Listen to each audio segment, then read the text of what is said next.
Welcome to Mason District. 'Tis quite flattering indeed to have a district named after me. I am George Mason IV, but you may know me as the father of the Bill of Rights. I lived most of my life in Fairfax County, but it was a much different place then. Let us examine the map to see exactly where Mason District is located today, and then we will explore its history, both past and present. Located in the northeast section of Fairfax County, Mason District shares its boundaries with the cities of Falls Church and Alexandria. Mason District consists of 18 square miles. The boundaries range from 7 corners along Arlington County to the city of Alexandria. The southern boundary is the Norfolk Southern Railroad. The district runs north to Little River Turnpike, stretching past the Beltway to Glen Brook.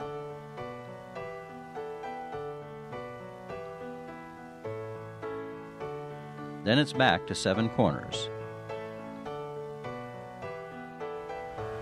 At 18 square miles, Mason District is the smallest of all 9 magisterial districts. Yet, it is the most densely populated of all the districts, with a population of over 100,000 residents. The history of the district is rich and varied, with the first inhabitants being Indians.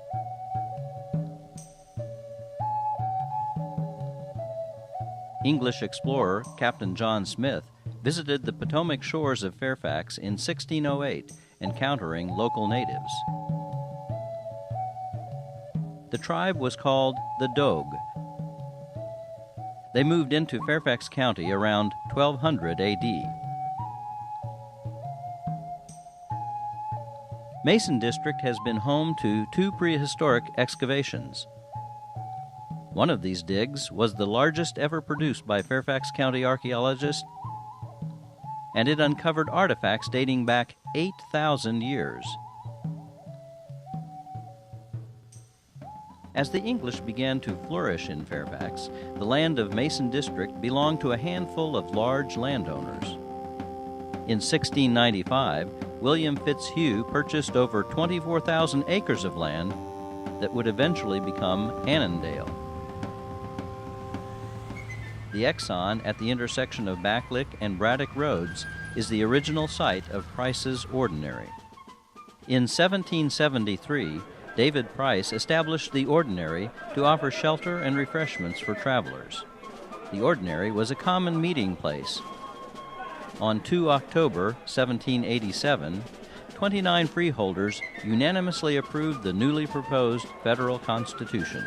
We, the freeholders of the county of Fairfax, conceiving that the peace, security, and prosperity of the state of Virginia and the United States of America in general do depend on the speedy adoption of the system of government recommended by the late General Convention of the United States.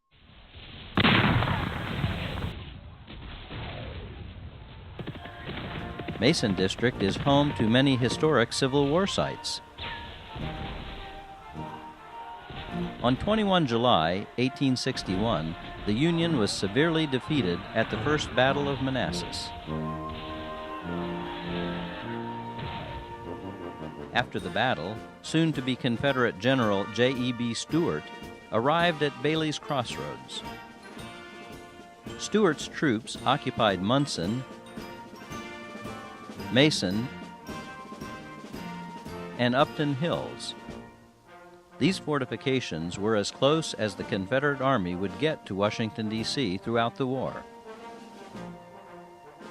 The Confederates fooled the Union Army with Quaker guns. Not guns at all, but logs posed as cannons. As President Lincoln looked out the windows of the White House, he could see the Confederate flag flying from Mason's Hill.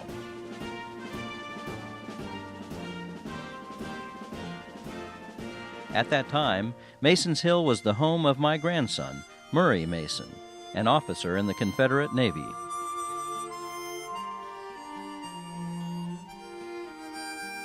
In 1861, the New York 21st Volunteers mustered in Buffalo, constructed Fort Buffalo on the high ground of what is now Seven Corners. Company 28 Firehouse is built on the very spot.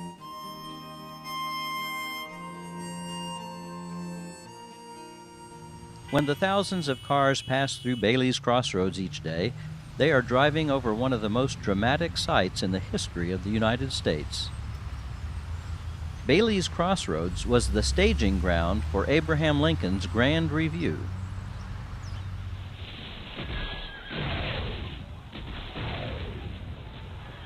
After the first defeat at Manassas, President Lincoln appointed Major General George McClellan as commander of the now demoralized Union Army. Within 5 months, McClellan rebuilt the Army, and on 20 November 1861, he staged a formal military review for all to see. Between Munson's Hill and Bailey's Crossroads, McClellan assembled 50,000 troops. 7 divisions, 7 regiments of cavalry, 90 regiments of infantry, and 20 batteries of artillery filled nearly 200 acres of land. President Lincoln and his entire cabinet witnessed the largest ever review of the troops. From Munson's Hill at Seven Corners, there was a clear view of Washington, D.C. This area became a prime location in the Civil War. After the defeat at Manassas, Lincoln feared the nation's capital might be attacked. So a plan was formulated to build a ring of fortifications around the capital city.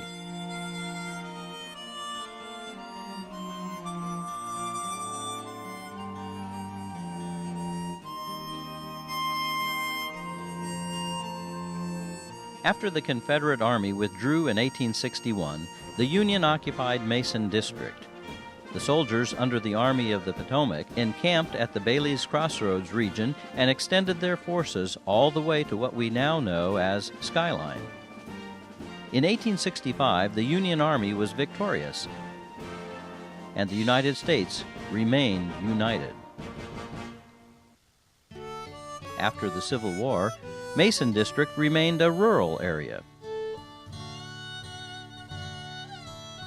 The land was held in large proportion by 3 families. Hatchaliah Bailey came from Westchester County, New York. He made his fortune by showing the 2nd, 3rd, and 4th elephants in the United States for 25 cents a head. His son Lewis had a traveling circus, and one of the places they performed was in Alexandria, Virginia. Hatchaliah Bailey bought 526 acres at the intersection of Leesburg and Columbia Pike. Lewis gave up circus life and with his wife Maria took over the land. They had 9 sons and a daughter. With their help, they ran an elegant boarding house, Moray Mansion, and a successful dairy farm. Timothy Munson and his family left Leicester, New York in 1851. Munson bought about 260 acres in the eventual Mason District. Munson built a fine nursery, eventually employing 40 agents throughout the United States. Munson's trees were planted all over northern Virginia. Munson Hill Apartments on Route 7 sit on the former site of Timothy Munson's second house.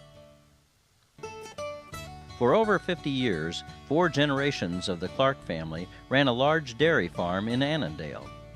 Built by William Clark in 1902, the house is representative of the 4-square vernacular architecture common to the farmhouses of the turn of the century. The builder was paid $2 a day plus dinner. The Clarks sold their land in the 1950s, but the Clark House remains today in the inventory of Fairfax County historical sites as a reminder of the Victorian era.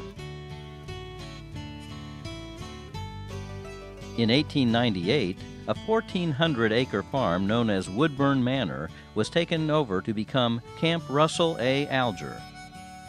Camp Alger was home to 23,500 men who trained for service in the Spanish-American War. An amazing amount of history in just under 18 square miles. But what about the modern Mason District? While there was no more actual fighting in Mason District, World War II returned thousands of soldiers, many of whom began to work for the federal government. With each decade, the population doubled, and by the 1950s, 100,000 people inhabited the area. Mason District was established when, in 1953, the Board of Supervisors requested that the Circuit Court establish 7 magisterial districts, replacing the 6 existing districts. As the population mushroomed from 40,000 to 100,000, it became evident that the planning in the county during the 1940s and 50s was inadequate for the rapid increase in population. The election of a 7th member of the board would also facilitate a needed tiebreaker, absent with only 6 supervisors. A special election was held on Tuesday, the 3rd day of November, 1953. Ann Wilkins became the first supervisor. Wilkins said, "Fairfax was growing like crazy, but no one had any idea what to do about it. We had nowhere for people to live, no public health clinics, no room for students enrolling in our schools, no sewers, no water lines, and not enough roads to connect the cities that were springing up overnight."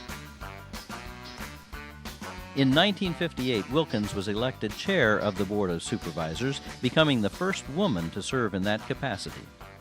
Wilkins would serve on the board for 12 years. She was followed by Stan Paris. Well, when I first came to the Fairfax County Board of Supervisors, it was 1963, which is obviously 40 years ago.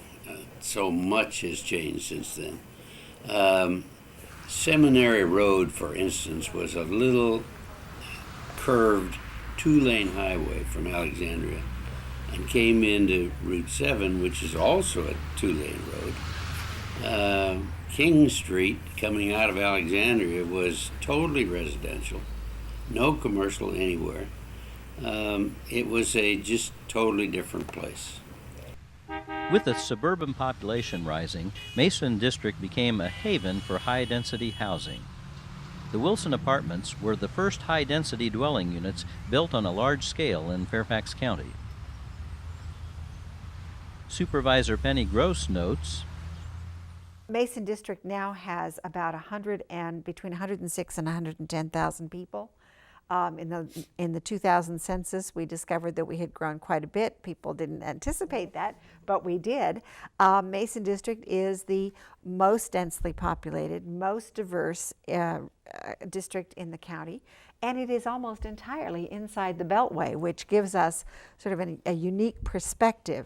Former Supervisor Tom Davis concurs. Compared to everything else, it was very high density. And of course, you had Skyline, where you had those 10,000 people in about a 3-block radius. With the tremendous population growth, the new residents needed more shopping and restaurants than the hot shop could provide. At 7 Corners, a huge project was begun on land once owned by a freed slave, Fred Foote. Foote had passed the land on to his family, and his heir, Mrs. Margaret Foote Jackson, sold the land for the 7 Corners development. Stores opened in shopping centers on every corner. But never on Sundays. Mason operated under blue laws, which prohibited sales on Sunday. A vote in 1974 opened the door to Sunday sales. No different from the rest of the county, Mason District faced the turbulence of the 1960s. Former Supervisor Alan Magazine remembers. About integration and so on. It was in some ways a very sad period because the conditions in the black community in Mason District, Lacey Boulevard and so on, were really quite deplorable. And not just the black community in Mason District, but in other areas as well, like Gum Springs, for example. The schools were the battleground for many of the conflicts. Gene Fry, principal of Bailey's Elementary School, knows firsthand about the dramatic change. Bailey's Elementary School opened in the 1950s. It was a predominantly white, if not all white school, because that was prior to integration. By the late 1960s, early 70s, it was a largely African American school. And then by in the 1980s, it was approximately 95% minority student, most of them not speaking English as their native language. To address that problem, Bailey's became a magnet school, and we attract about 200 students, English-speaking students from outside our boundaries. And currently we are about 78% second language speaker for our student population. Could you all get on that one side? That would be good. Can you come over to this side, guys? Yeah, so we can get...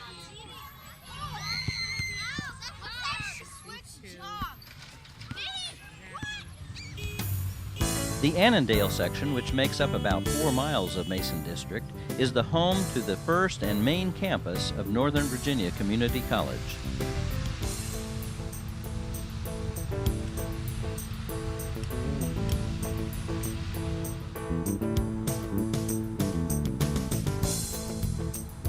Mason District is also the home to one of the finest high schools in America, Thomas Jefferson High School for Science and Technology, which offers a comprehensive college preparatory program emphasizing the sciences, mathematics, and technology.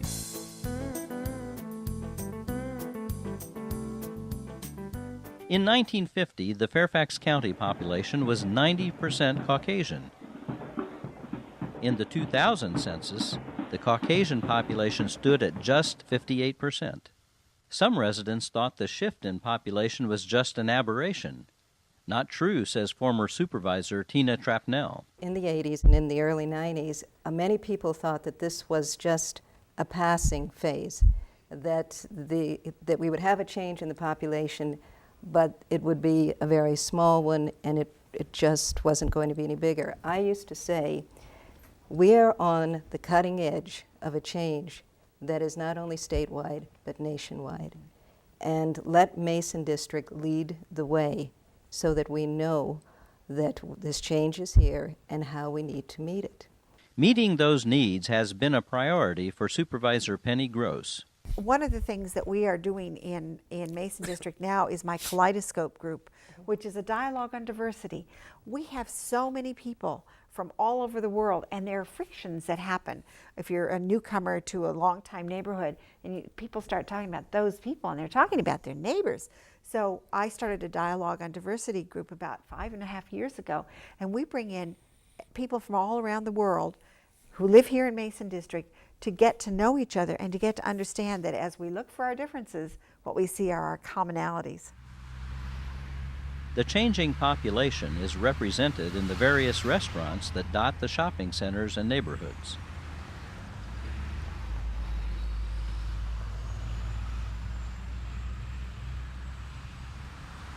Rafael Carbello manages one of the many new restaurants. One of the reasons why we came into Washington, D.C. and all this area is because we have a lot of people from El Salvador and Guatemala living in this area. And as a matter of fact, over 50% of our customers are from El Salvador, and then we also have people from Guatemala and the rest of Central America. And we also are getting, some customers also from South America, and at the same time, we're already starting to get customers in both locations, natives from the United States. So, so far, so good. Cultural diversity can be seen in the plethora of churches in Mason District. Supervisor Tom Davis remembers. I supported to establish the first mosque here in Fairfax County at Darrell Hijra on Route 7. And also the Jewish Community Center at the other end of the district. We value religious freedom in this country.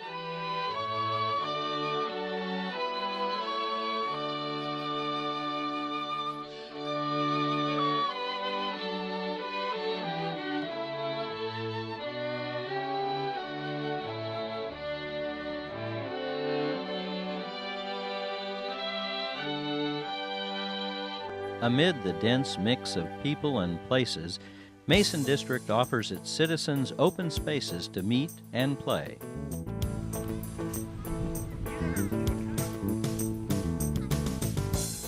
Mason District Park has approximately 121 acres of wooded open space. There are ball fields,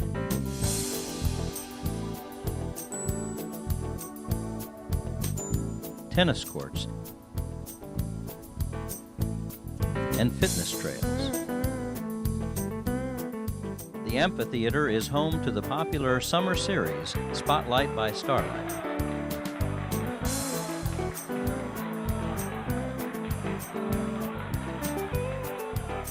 The land now known as Green Spring first appears in historic records as a grant in 1706 from the 5th Lord Fairfax. The John Moss family purchased the property at Green Spring and approximately 1,200 additional acres in 1777. They built their home in 1780. After the Civil War, the property was purchased by Fountain Beatty. Beatty was a member of Mosby's Raiders and a longtime friend of John Mosby, who visited Green Spring often. Now on the National Register of Historic Places, Green Spring is administered by the Fairfax County Park Authority. Today it is known for its beautiful public garden and vibrant learning center, including a horticultural center and a large greenhouse.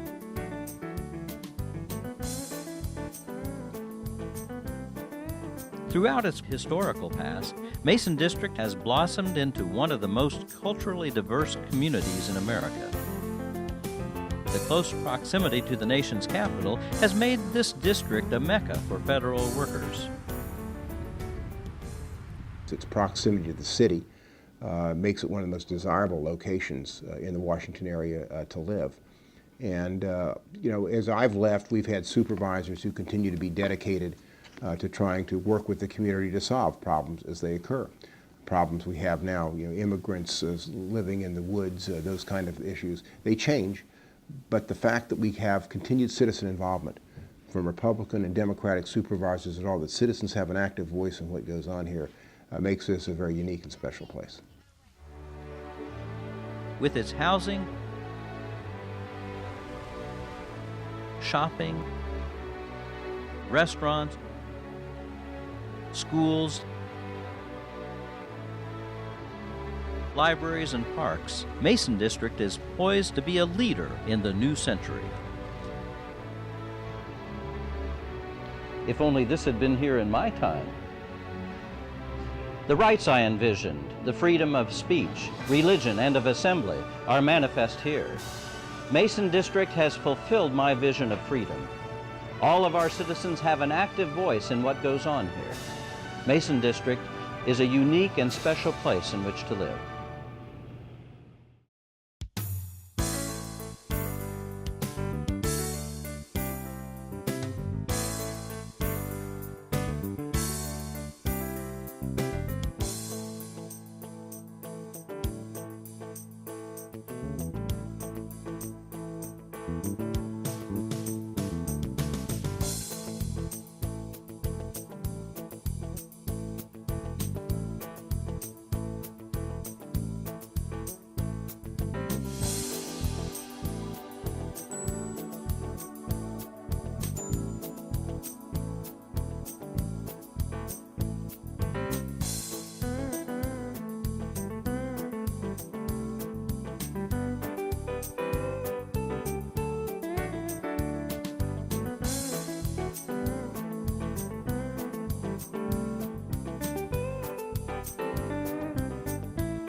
Bye.